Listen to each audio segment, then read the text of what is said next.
So one of the interesting things in light painting is that we always experiment.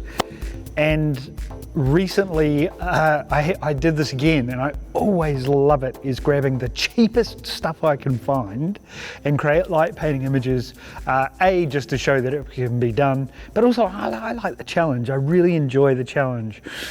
So let's take a look at, I'll just move that camera out the way, we'll use that in a minute. So let's take a look at some really simple stuff. Normally this bottle is full of the most toxic shit you could probably ever buy and put in your body, but it's a bit of fun. It's a Mountain Dew bottle, and I've got another, this is just a cheap budget sort of, you know, water, one of those water container things, water bottles that you find, but it's coloured red. I've got a Tanqueray gin bottle. I don't drink alcohol, so someone else has stuck this toxic stuff in their face. But yeah, it's cool, it's green and it's glass. And what I want to show you with these three things, let me just grab a universal connector. So one of the other amazing things about the light painting brush's universal connector is it handily fits onto the head of any standard drink bottle and allows us to pop a torch in it. But I just want to make a point that for almost zero money, and this is a neat one if you've got kids or you're at a party and you want to just fire up your camera and get the kids going. So watch this. Here is a Mountain Dew bottle. Here is a roll of duct tape. And here is our cheap sort of $5, $10 whatever torch from the hardware store. Watch this, duct tape.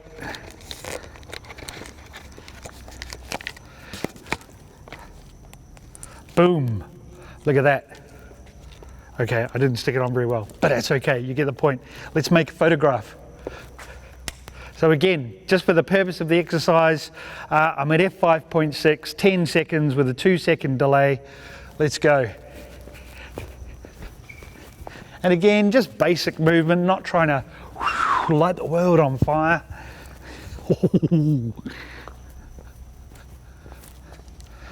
Look at that. It's so much fun. Oh my gosh, I tell you what, I still get so much joy from watching, you know, maybe a sub $10 light painting tool create this. Oh, I wasn't recording the screen. Let's go again.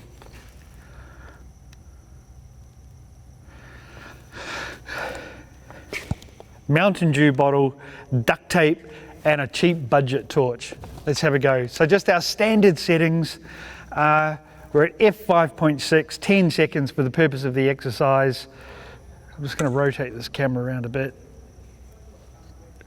Alrighty, here we go. 2-second delay.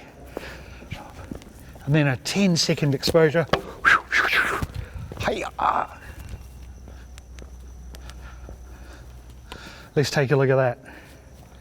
Boom! There we go. Now here's an interesting thing that's come up, and we'll chat about this because it's quite it's an interesting one. So the image looks great. I mean, it's a huge amount of fun. It's a Mountain Dew bottle, for bloody hell. But if we take a look at that and we zoom in, so I'll just open that. We zoom in, cool, it all looks fine. I mean, it's a bottle. Now, you'll see that the white wall in the back is purple. Now, the reason that's happened is I always leave my cameras on auto white balance. If you're shooting JPEG, you won't have this problem, but what it means is that because we're shooting RAW and auto white balance, because we're shooting RAW, in post-production, we just push it across and change the white balance away from the purple because it pushes things green to the purple spectrum. Anyway, that's awesome, look at that. I mean, you know, as always, you can have a massive amount of fun with that. Just different movements, different ways to move. We don't need to change anything with that. That's a bit of fun, cool. So let's get rid of the Mountain Dew bottle. Now here's another thing to think about. If you're working with any drink bottles, you can stuff cellophane inside them. You can use paints and paint the outside. We're gonna do a bit of that a bit later. Now, these glass ones are amazing.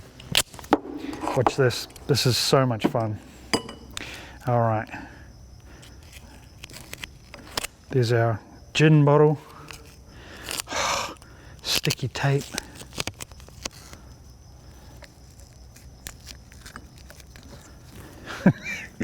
I mean, it's stuck on there pretty rough, as you can see. You know, the other thing is you just hold it onto the glass. Now this is glass, so you got to be careful, all right? Safety first. Alrighty, same thing, 10 seconds, f5.6, let's go. Nice movement with the wrist. Now the neat thing about this glass is it's hitting the ground. Wow, we're going to get a really nice effect from that.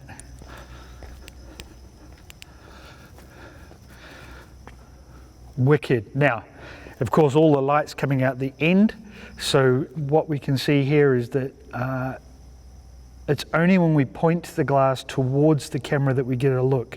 But that's all right, there's beautiful. One of the nice things is that if I grab that now and I zoom in, boom, there's a photo. We don't need all those megapixels. That's a huge amount of fun. Glass is so nice. Let me just go again, but I'll come a little closer to the camera. And remember, this is just a cheap, real budget torch. All right. Wow. This lens, I'm very wide. I'm at 20 mil. Ah, that's better. Look at that. Zooming in, taking a look. That's gorgeous. There's little nuggets in there that you'd pluck out. But it's a glass bottle, and again, you experiment. You know, you take your time, you do a bunch of them, and you're going to have a massive amount of fun. So let's get that off there. So bottles and glass are great. Any drink bottle will fit onto a universal connector as well. So that's a massive amount of fun. So bottles, glass, drink bottles are amazing. Now here's another all-time light painter's favorite. These are Christmas lights. Now Christmas lights are incredibly cheap, and if you go and hang out at your shops where they sell Christmas lights at just after Christmas, they tend to be really cheap. They're super safe. They're only the voltage that comes out of a few AA batteries. Let's untangle this guy. This one's brand new. I've never used it. I just put some batteries in it before. Look at that. So if we turn it on, there we are, look at that. That's a string of light. And of course, you can do all sorts with these. Now, full disclosure, the very first, I used to make orbitals out of these for workshops, and they were a massive amount of fun.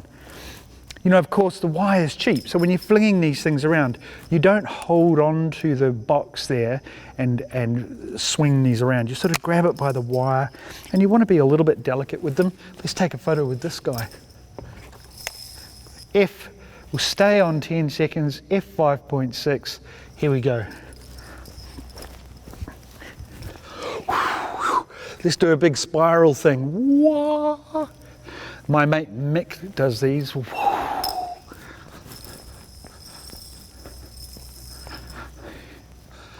Oh my gosh, that's madness. But awesome, it's so good. Now if I grab it and I just bunch it up a little bit tighter, let's see what happens. So we'll go again. 2 second delay, 10 seconds. I'm just going to wiggle it around the ground here, come up, and then down and around, and then up past the camera. Massive, look at that. It's actually a really cool tool, actually. I really like that. So isn't that neat? I mean, isn't that neat? I mean, that's just these on sale, I think, post-Christmas. I got these for about $5. And I love that. I love that effect. Now, the other thing with Christmas lights, of course, what do?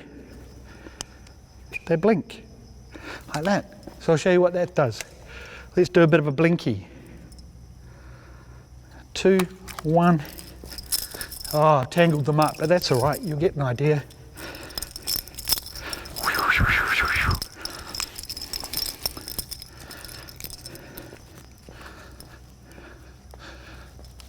So there you go, that's a different effect.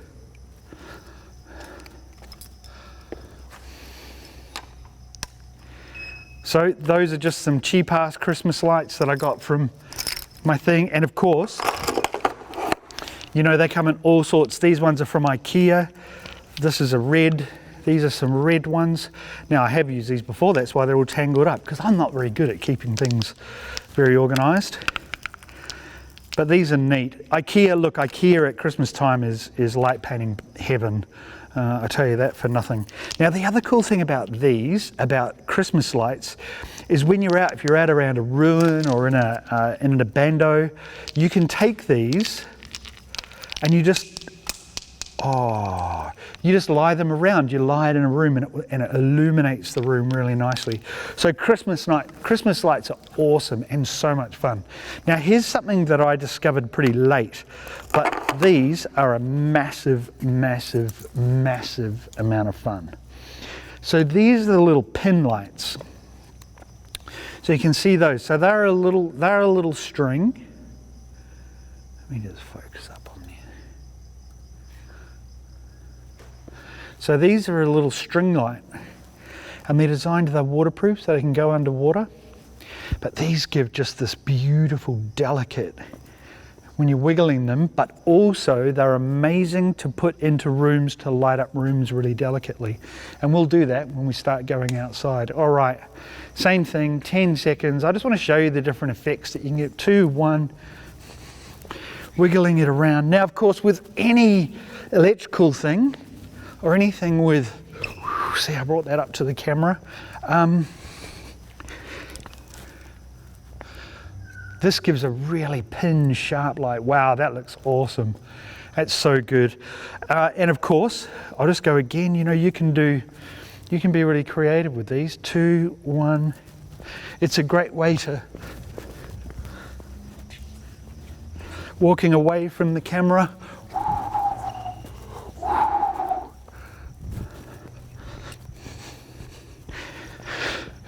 These are also really awesome for portraits, and we'll use it when we do our portrait tutorial.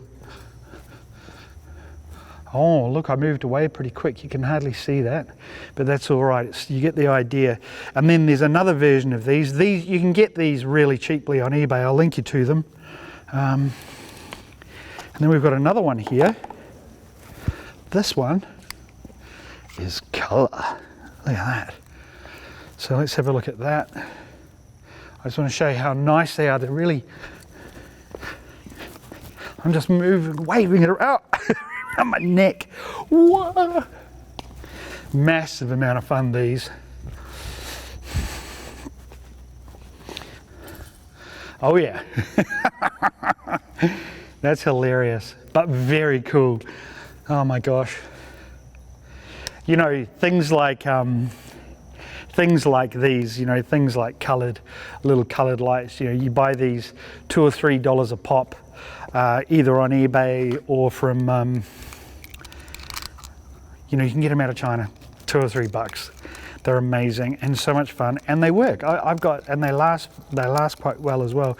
So what I want you to always be thinking about, is what makes a cheap, effective light painting tool. It doesn't have to be something bought from my shop. It doesn't have to be it doesn't have to be a universal connector or a really expensive torch. Using some of these really basic tools, really basic things, and just thinking and experimenting. I'm going to show you in another tutorial, we're going to paint some bottles and just paint some clear plastic, and I'll show you all the different textures and effects that you can get out of it. I'll just stop that. Light painting doesn't have to be a mega expensive exercise. It can be a huge amount of fun just by spending a few dollars. And one of the coolest things about that is you put these sparkly lights or Christmas lights in the hands of little kids and you get them to run around the backyard. Oh my gosh, it can be so satisfying. You know, we're always trying to get the kids off the PlayStation and off their phones. Put them down, put them in the backyard at a Christmas party or at a family function. I'll tell you what, you'll be the favorite auntie or uncle. Cheap is good. Yes. I hope you enjoyed this visit to the School of Light. Don't forget to subscribe to the channel. I'll be adding videos all the time. Head over to the Light Painting Tool Shop at the website. There's a huge array of tools I've made there for you to take on your light painting journey.